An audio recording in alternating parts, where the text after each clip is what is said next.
Dans le tumulte d'une grande gare d'Afrique de l'Ouest, parmi les bruits assourdissants des trains et les cris des vendeurs ambulants, vivait un homme nommé Bakary. Chaque jour était une lutte pour la survie, une quête de quelques pièces auprès des voyageurs pressés. Son existence était rythmée par le son des mains tendues et des regards fuyants. Un matin, alors que le soleil commençait à peine à chauffer les rails, son regard fut attiré par une silhouette impeccable. Un homme d'une élégance rare, vêtu d'un costume blanc éclatant, une mallette brillante à la main, avançait d'un pas sûr et confiant. C'était Monsieur Diarra, un entrepreneur de renom, une légende dans la région. Une étincelle d'espoir s'alluma dans les yeux de Bakary.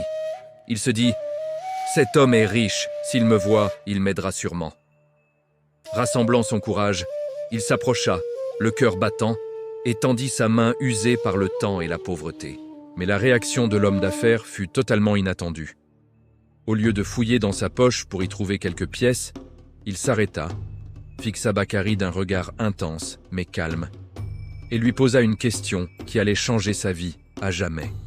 « Dis-moi, tu ne fais que recevoir? As-tu déjà offert quelque chose à quelqu'un » Bakary resta figé, abasourdi par cette interrogation. Les mots se bousculèrent dans sa gorge avant de sortir dans un murmure. « Moi, offrir? Monsieur, je suis un mendiant, je n'ai rien. » Monsieur Diarra hocha lentement la tête, son expression toujours aussi sereine.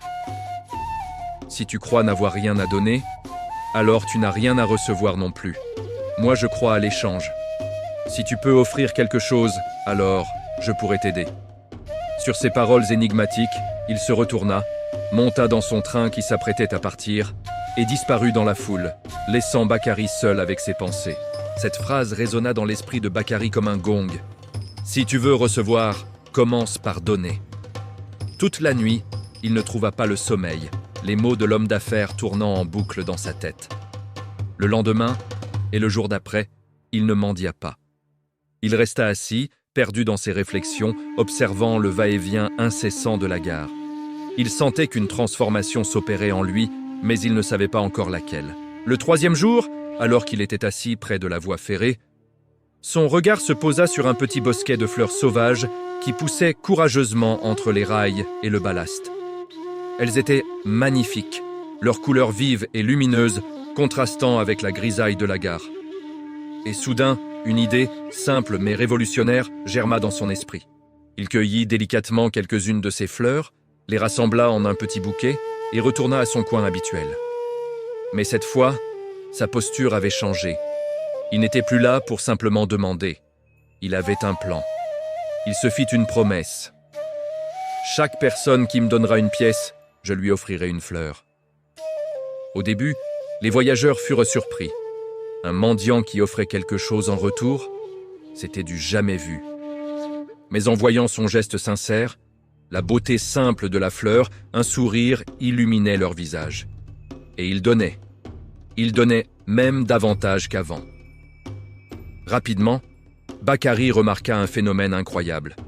Les jours où il avait des fleurs à offrir, ses gains étaient bien plus importants. Quand il n'en avait plus, les dons se faisaient plus rares, plus maigres. Il venait de comprendre par l'expérience le pouvoir fondamental de l'échange. Il n'était plus un simple récepteur passif, il était devenu un acteur de sa propre fortune. Quelques semaines plus tard, le destin, facétieux, frappa à nouveau à sa porte. Monsieur Diarra était de retour. En l'apercevant sur le quai, Bakary sentit une montée d'adrénaline. Ce n'était plus le mendiant craintif qui l'abordait. C'était un homme nouveau, rempli d'une confiance qu'il ne se connaissait pas. Il courut vers lui, un bouquet de fleurs à la main. « Monsieur, aujourd'hui j'ai quelque chose à vous donner. Si vous me donnez une pièce, je vous offre cette fleur. » L'homme d'affaires s'arrêta, et un large sourire se dessina sur son visage. Il regarda Bakary, puis les fleurs, et ses yeux brillèrent d'une lueur de fierté. Il prit une fleur et lui dit des mots qui scellèrent sa transformation. « Aujourd'hui, tu n'es plus un mendiant. Tu es un homme d'affaires. » Ces mots furent une révélation pour Bakary. Un homme d'affaires. Moi? La phrase résonna en lui et fit tomber les dernières barrières de sa propre perception. Il réalisa soudain, Les gens ne me donnent pas leur argent par pitié. Ils paient pour la fleur que je leur donne. Je ne suis pas un mendiant, je suis un vendeur, un commerçant, un entrepreneur. Ce jour-là, une décision irrévocable fut prise. Bakary quitta la gare, cet univers qui avait été toute sa vie, pour se lancer dans une nouvelle aventure. Avec l'argent qu'il avait économisé, il ouvrit un petit commerce de fleurs. Il travailla sans relâche, animé par une passion nouvelle. 6 mois s'écoulèrent.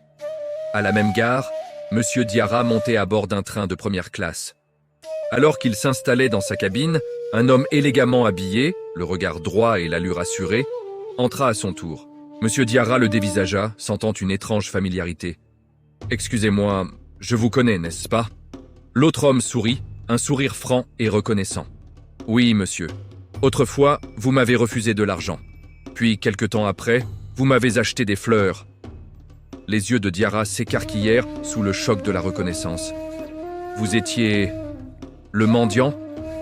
L'homme hocha la tête, sans aucune honte, mais avec une immense fierté. « Oui, mais aujourd'hui, je ne mendie plus.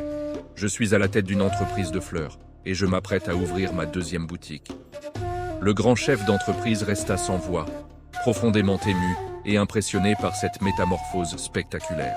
« Mais... qu'est-ce qui vous a changé ainsi ?»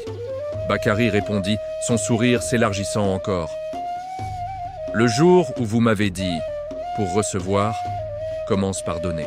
C'est ce jour-là, en comprenant la valeur de ce que je pouvais offrir, que je suis devenu un homme libre. » Les 2 hommes se serrèrent la main.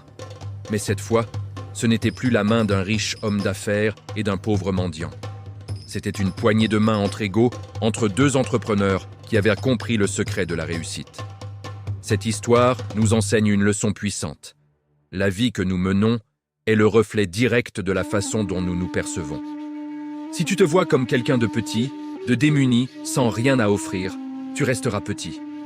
Tu te conformeras à l'image que tu as de toi-même. Mais si, au contraire, tu te vois comme un géant, comme une personne capable d'apporter de la valeur au monde, alors tu deviendras un géant. Ton potentiel se déploiera pour correspondre à ta vision. Tout commence dans l'esprit. Change tes pensées, change la perception que tu as de toi-même, et tu changeras ton destin. Merci d'avoir regardé. Si cette histoire vous a inspiré, n'oubliez pas de liker la vidéo et de vous abonner pour ne manquer aucune de nos prochaines histoires. À très bientôt.